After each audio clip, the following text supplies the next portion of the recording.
یه بازی سخت راجع به بالا رفتن. سلام، اسمم پوریاس و رپز تیوی خوش اومدید. یه یوتیوبر به اسم پانتیپنز یه بازی رو 1 سال داشته میساخته که یه بازی سخت راجع به بالا رفتنه. اسمش به فارسی. میخواستم یه دونه ویدیو از بازیش بذارم که دیدم آریا کوکسر گذاشت و چند نفر دیگه گذاشتم، بعد خاص شد، احساس کردم گفتم چیکار کنم متفاوت باشه. اومدم براتون پروسه ساختش رو ببینیم با هم دیگه. برو بریم. بذارین زیرنویسش من براتون فعال کنم. One of the most hated games on the internet. گتینگ اوور یه بازی که خیلی مورد تنفر قرار گرفته. یه مورد علاقه شه. اما چرا بازی بیشتر شبیه این نداریم؟ پس این بازی خودشو بسازه. And this video documents the entire process I suffered through to make it. And it's available today on Steam. الان تو قیمتش فکر کنم $10 یا $7 داخل استیم میتونید بگیرید. I kind of want to make a climbing game. As far as I can tell, there aren't really any actual climbing games out there except for Bennett Foddy's Flash game from 2011, which I don't understand how to play. این بازی رو 2011 میگه، نمیدونم چجوری میتونستم پلی بدم. But how do you control both hands and feet without it getting too complicated? برای اینکه چطوری کنترل کنه به چالش خورده بوده. خیلی باحاله. این ویدیو رو حتما اگه میخواید گیم دیولپر بشید ببینید، چیزای جالبی پیش میگه راجع به چالشایی که میخورن، راه حلایی که پیدا میکنن. But we'll give it a try. So I started a fresh new project in Unity. Actually, I started this project in Godot, but I later had to switch to Unity. Anyways. گودات من موتور بازیسازی که خودم به شخص خیلی دوستش دارم، چون رایگان، زبونش با جی دی اسکریپت و فوق العاده سبکه. حتی نسخه اندروید داره، میتونی روی موبایل گیم دیولپری کنی، خیلی باحاله. ولی خب یه سری مشکلات داره، خیلی چیزاش آماده نیست هنوز، واسه همین میتونه برای شروع خوب باشه، میتونه نباشه. حالا یونیتی را دست‌تره، ولی من به شخص خودم گوداتو ترجیح میدم. من میگه چرا بعدم میگه که چرا از گودات رفته به سمت یونیتی. And let's add some physics. فیزیک رو اضافه کرد. فیزیک همون نقش جاذبه رو داره. کلا وقتی میگن فیزیک توی پروسه ساخت بازی میشه جاذبه. This is cursed. زیرنویسش چرا رفت؟ I don't know about this. Well, it is difficult, but I can't say I'm having much fun. اگه سخت هست ولی باحال نیست. این خیلی نکته مهمیه توی بازیسازی. Okay, let's think about this. While most other rage games are frustrating because they're intentionally designed to be frustrating, and getting over it was sort of like learning how to ride a bike. More speed. Yep. Frustration. بازی سخت ساخته شدن که سخت باشن، ولی گتینگ اووریت همون که یارو تو قابلمه بود، یادگیری اولیش آسونه. یعنی شما یاد میگیری که چطوری با چکشه کار بکنی جهتاتو، بعدش میری که زجه بزنی. Which makes it fun. And then you realize that it's not hard. You just sucked at it. So maybe I میگه متوجه میشی که یه بازی سخت نیست، تو توش مزخرفی. I don't know if I actually had a point with any of this. Okay, back to the game. I think we need to simplify. So let's forget about the legs and focus on the hands only. How do you control two hands with only one mouse? With two of them, obviously. Perfect. نظرش عالی بود. فکر کنم برای یه بازی مجبور باشی 2 تا موس وصل کنی. And it seems kind of stupid to ship a game where you need 2 mice. So, after hours wasted trying different things, possibly days, I finally figured it out. ببین این ویدیو 15 دقیقه است ولی 1 سال زمانش شده خلاصه کرد. یعنی هر دقیقه از این ویدیو تقریبا 1 ماه زمانشه. کلی زمان گذاشته که فقط بفهمه چطوری باید یه جوری بازی رو طراحی کنه که پلیر توش راحت باشه، یعنی بتونه بازی کنه، نه که راحت باشه. کل بازی راجع به عذابه. ولی خب گرفتی چی میگم.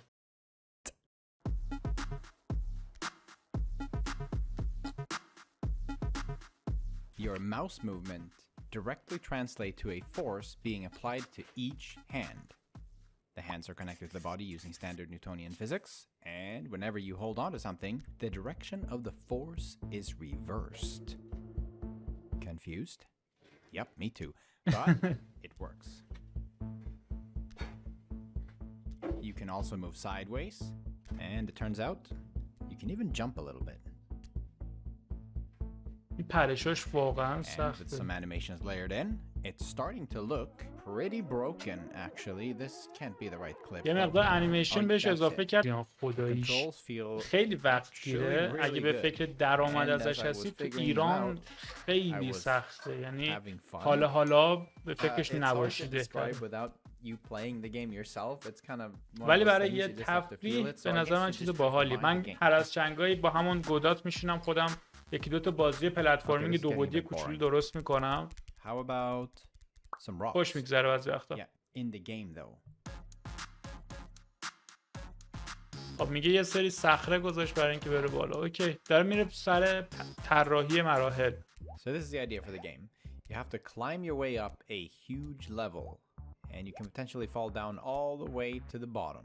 این تمام تیکایی که ما مثلا بازی میکنیم و we don't شکست actually have a میخوریم اینا bottom. بارها و بارها و Let's fix بارها that. توی پروسه ساخت توسط And خود there. دیولپر تجربه شده. اول راک گذاشت رو زمین، بعد دید نمیتونه با دستاش And you حرکت didn't کنه، think I was gonna کردش bore you آب. with the details of how the water works? Well, think again, mother.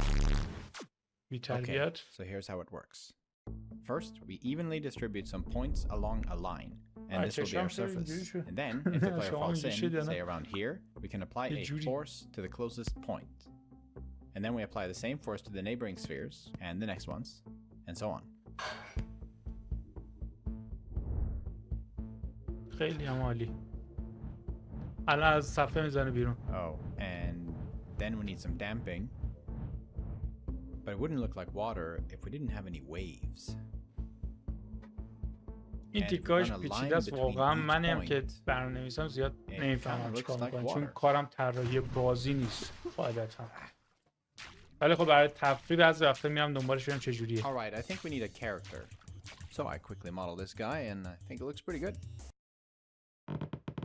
Okay, fine. I didn't make it. I found it online. And it looks یه دونه great, مدل okay? همینجوری تو I did اینترنت texture پیدا it کرده myself, و so رنگش that کرده. counts for anything. ایول خیلی عالی. اولش هم کونلاخ بوده یارو. Well, all right. This might be a problem. So let's cover him up a little bit. تمام شد. پرابلم سالو. مشکل حل شد. Oh. خیلی Okay, so now we're سفته. gonna have to deal with cloth, and cloth is pretty complicated and can end up misbehaving a lot. I've made promises in the past to never ever use cloth in video games again. میگه But قسم turns خورده out بودم that هیچ وقت the استفاده built-in نکنم، cloth ولی thing توی in خود Unity یونیتی is یه actually pretty قابلیتی good. هست که میتونه پارچه رو شبیه سازی کنه. یکی از دلایلی هم که از یونیتی استفاده میکنه دقیقا همینه. گودات اینو نداره. Oh, thank God that's done. Okay, on to the next problem. When you fall really fast and grab a rock, دستش درد you گرفت just kind اینجوری of snap to it like اینو a میگیره magnet. بعد سرم. آخ Okay, so let's see if we can fix دقیقا this by همین adding some منظورم بود. friction. احساس So yeah, دردش رو حس friction. How میکنم. easy do you think that was? Well, really easy actually. I just used the friction joint that comes with Unity. Huh. And after some programming, I can now assign a friction number to each surface. And so فریکشن we have میشه some grippy rocks. توی دویدن کاراکتر And we also استفاده have میشد some برای slippy rocks. استحکاک میشه. استحکاک که هر ساعت رو And تعیین it was around میکنه. this مثلا این time I سنگایی که switched from خیس using بودن Godot to the سر Unity میخوره. game engine. برای از اینجا بود Because که in من تازه Godot, سویچ I کردم ended به up having to یونیتی. code pretty much all the physics by myself. میگه and توی I'm really گودات مجبور stupid, بودم so it تمام didn't really فیزیک work رو out خودم that well. بسازم. و خب به Whereas in فنا Unity, میرفتم. I have all these little helpful things like the friction joint and a few other یه things. توی یونیتی تیک فریکشن رو میندازه توش رو تیک میزنی تمام. Prototypes I showed you earlier. یه فوتیجایی هم که نشونتون دادم همش از یونیتی بوده. من میدونم اونجا نوشتم ولی خب من میگم خلاصش رو میگم که راحت تر بشه. Alpha male version of this game. اول اون بوده. It's really cool. Okay, moving on. So, now that we have the basics of this game laid down, time to make our level. رفت سراغ طراحی لول. همینجا میشه ببینید مرحله اولش رو چیز کنید، بفهمید چیکار So we کرده. start off with the first area of the game, which should be fairly easy, and it is. But because I know you guys are a bunch of whining babies, I'm realizing that we have a problem. See, if you make even the slightest mistake, even in a simple area like this, you're gonna fall back down all the way to the bottom, forcing you to restart. And then you're gonna rage quit. And we can't have that now, اسم can we? دکمه There is خروجش such a گذاشتیم thing ریج as boiling کویت. the frog بی‌تربیت. slowly. We need to ولی make the کارش players درسته، feel دوست داشتم. invested in the game first, and then we crank up the heat. So, we need some child proofing. By adding some of these slippery rocks, محافظ بچه اضافه میکنه. میگه اینا رو میذارم که بتونی یه مقدار کنترل داشته باشی وقتی داری سقوط میکنی.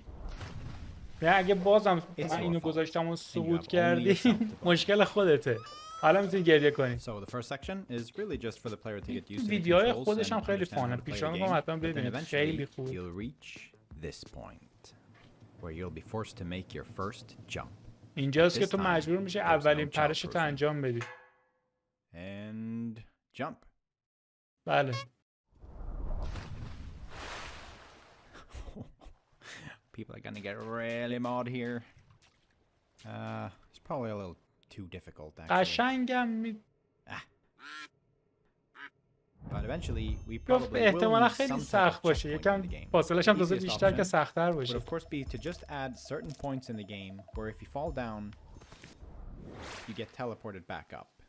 But this feels cheap and doesn't really suit the game at all. خب This is a رسیدیم rage سر game طراحی after all, بخش so you چک should be پوینتش. able to lose a چک lot of پوینت progress. چجوری باشه که مجبور I thought نشی about مثلا adding little hooks لول‌های here and there بالای that once بالای you grab یهو them, از صفر you're صفر safe شروع and کنی you can و quit the game بازی رو without having to 100% ریج کویت But کنی. it still doesn't fix the fact that when you fall, most likely you'll fall all the way back down, which seems kind of unfair if you've made a good amount of یه progress. تیکه رو میگه گذاشته بودم که وقتی میگیری بتونی استاپ کنی، استراحت What کنی. if we place a body of water higher up that will serve as a safety net and a resting ground for the ولی میگه player? چی میشه اگه And then آب we بذاریم continue building بالا؟ our level on top of that. This way we can control how far down the player will fall if they do fall. اینجوری I'm بازی رو pretty لول proud of the بندی solution, کرد I will دیگه. admit. پایین آب دوباره I then یه spent some چپتر time میره بالا، building the دوباره background آب، and دوباره میره setting بالا the look آب. for the game. لودینگ اسکرین و اینجور چیزا نداره مثل بازی عادی مثلا. و همین And when I say setting the آب look, میفته what به I جایی really mean که is using the default settings in Unity. سیو داشته باشه یا چک پوینت داشته باشه. ولی Which بازم امکان apparently داره که Bennett بیفتی Foddy also did, اول since, well, both games look the same now. Whoops. Well, like Jonas told me, having your game جوناس هم compared بازیش to other similar ویدیو games خیلی is خوبی درست actually a really good thing, since it helps people associate your work with something they're already familiar with. این نکته And when I posted the واقعا trailer for the برای game- بچه‌ای که تولید محتوا میکنن مهمه. میاد میگه که اگه میخوای چیزی درست کنی یک کاری رو، یه چیزی رو درست کن که برای مردم در حال حاضر آشنا بوده باشه. سر اینکه اوکی یه دونه اومده معروف شده، حالا هی یعنی به چشم آشنا بوده. میدونی چی میگم؟ منظور اینه. واسه همین این گفت مشکلی نداره که اگه بازی شبیه گتینگ اوورید شده. Himself retweeted it and I think he liked it. So سازنده I'll take گتینگ that as اوورید هم پستش رو ریتوییت کرده. به نظر باحال میاد. his لوکس seal of فان. approval. Please don't sue me, Bennett. I've been experimenting with different obstacles like moving objects. چیزای متفاوت برای مانا physics-based میذاره، objects. چیزای مانای فیزیکی میذاره که جاذبه. فیزیک یعنی جاذبه، فیزیک جاذبه ای میذاره.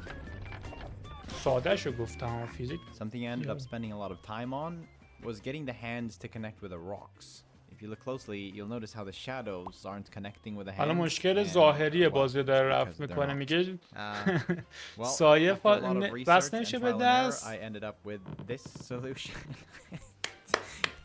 It looks crazy تمام. from this perspective, but from the camera, صرفا برای اینکه سایه رو درست کنه دست کرکتر کشید تا به اولین مانع ابستیکل یا کلیژن در واقع میرسه و بگیرتش. از نمای پشت خب چیزی زیاد مشخص نیست، مشکل سایه‌اش هم رفع شده. دقیقاً تو برنامه‌نویسی طراحی تو خیلی از چیزا راه در راه هست. میدونی چی میگم؟ نیاز نیست که حتما از یه راهی که توی ذهنت رفعش کنی. اینجوری هم میشه دورش زد. خیلی راحت تر، خیلی ساده تر، خیلی زمان کمتری میگیره. توی هر چیزی، من اینه که دارم میگم، میتونه تو هر جایی از زندگی استفاده بشه. حالا بازسازی مثال جذابشه برای من حداقل. Looks great. I mean, in some cases you'll notice how the arms are really long in the shadow, but nobody needs to know that, right? People are so easy to fool. مردم خیلی راحت میشه خر And کرد. I spent the next 6 months finishing the rest of the game. بعد 6 ماه 6 months. 6 ماه طول I کشید. won't bore you with the details. این یه نکته جذاب دیگه هم که اینجا داره. من وقتی مثلا اولین باری که بازی ساختم یا بازی RPG داشتم درست می‌کردم، از چنل HeartBeast، اینو چنلش حتما پیشنهاد می‌کنم چک کنید. با گودات یاد میده بسازید. استا همه چیش هم 0 تا 100 بهتون یاد میده قدم به قدم. میمد چیکار می‌کرد؟ میگفت شما مکانیزماتو میسازی، یعنی کاراکترتو میسازی، پرشش، جا خالیش، فلان همه چیشو درست می‌کنی، دیواراتو درست می‌کنی، انمیاتو درست می‌کنی، بعد میشینی مراحلتو میچسبونی به همون طراحی می‌کنی. اینجوری خیلی خیلی خیلی مشخصه که می‌خوای چیکار کنی و راحت‌تر کاره. And I don't want to spoil the game for those of you who actually want to play it. ولی but I'll بازم give you a little 6 ماه sneak ازش وقت So گرفته. after you finish the first area, you'll enter this jungle.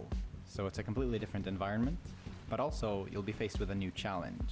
So you'll have this running water, which if you grab, چالش های جدید گذاشته، مپ‌های جدید با چیزهای جدید دیگه. واسه همینم 6 ماه طول کشیده. فقط نیومده از راک و سنگ خیس استفاده کنه. آب گذاشته که یه مقدار هولت میده. You're gonna love this next part. چوب، آبشار، کثافت. And the rest of the game consists of 7 different areas, each with 7 تا هم طبقه their داره own unique challenges. که هر کدوم And چالش I also خودشو played داره some sound دیگه. effects. ساوند افکتاش هم که همه صدای خودشه. بنازم. And I kept tweaking the controls pretty much throughout the entire project, and they ended up being around 1,000 lines of code. اینم برای And اینکه besides بتونی the از character, کنترلر I ended استفاده up کنی، یعنی making با دستم pretty much میتونید بازی all of the کنی. assets ولی in the entire سخته. game myself. با دسته به نظر من خیلی Which- سخته اینجور بازی. گتینگ اووریت هم بازی کردیم دیگه. اونم با دسته میشد بازی کنی. تا بیا مثلا اینو بچرخونی، این حرکت کنه از این ور بیاد، یه سنسی باید بالا پایین بشه. ولی تو موز تموم شد رفت. با توجه به دی پی آی تو اینا خیلی سریع اوکی میشه. منو رو درست کرد Creating the و Steam page. ریج کویت. اینم برای صفحه استیمشه که به درد ما ایرانی‌ها کاش میخورد. That's it. تموم شد. 1 year. 1 سال The question زمان is, can you beat it? میتونی تمامش کنی. آقا دمت گرم، واقعا دمش گرم، خیلی زحمت کشیده. کانال یوتیوبش رو حتما ببینید. مرسی از شما که این ویدیو رو دیدید. لایک، کامنت، ساب. اگه دوست داشتید از این ویدیوهای ریاکشن این شکلی بسازم برام بنویسید. دمتون گرم، مرسی که ویدیو رو دیدید. دوست دارم خیلی زیاد، چشماتون خیلی میاد. پیس اوت.